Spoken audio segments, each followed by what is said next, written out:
This is Showtime Sean Porter. This is Aerosmith Jr. Hey everyone, this is Jesse Vargas.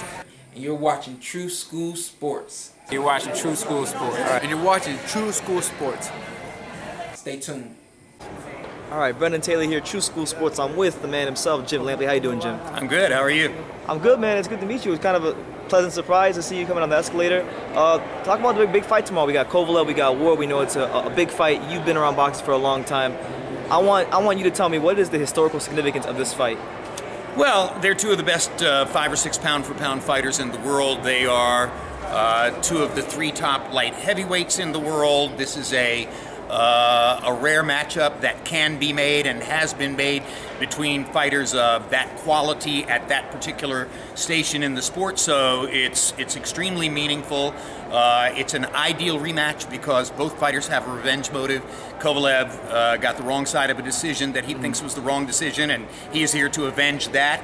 Ward is angered that probably a majority of fans and media felt like Kovalev was the real winner of the first fight, yes. And he's here to avenge that and reverse it. It remains the same classic style matchup between the aggressive offensive attacker Kovalev and the skilled defensive tactician Ward. And I wouldn't be surprised to see a very similar fight in which you see close rounds, hard to score, because the two guys do different things and they do them well, and to some degree it's a matter of what do you like, what do you most appreciate. The job for Kovalev is to come out and be aggressive and attack again, and if he gets Ward down, keep him down. And the job for Ward is to come out and make the first part of the fight look like the second half of the last fight, in which case Sergey is likely to get very discouraged. Yeah, just kind of make him really uncomfortable like you did in the second half. Yes. Yeah. A lot of people will say, like, I've been asking people who do they think is going to win. They say Andre Ward because he's a smarter fighter, and they say he makes adjustments. But I could also counter that by saying, you know, Kovalev doesn't need to make as many adjustments because he really won the first fight and he dominated the majority of the fight.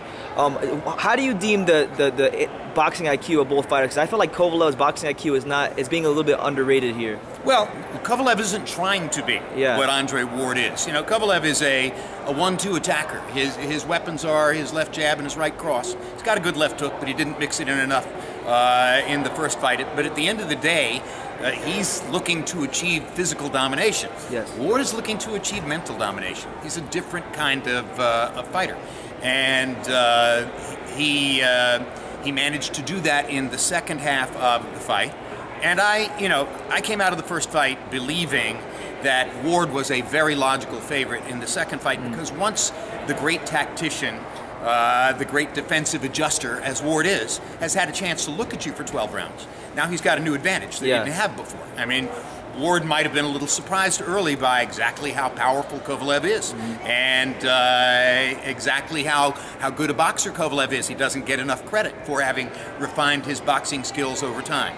But at the end of the day, if you force me to the wall and say, who would you pick to win the second fight, I still have to make Ward the favorite. Okay. But Kovalev has very emotional revenge motive. He's got the weapons, and again, the job is simple. Get him down, keep him down this time. All right, well, thank you, Jim, for your time, and thank you for talking to True School Sports today. My privilege.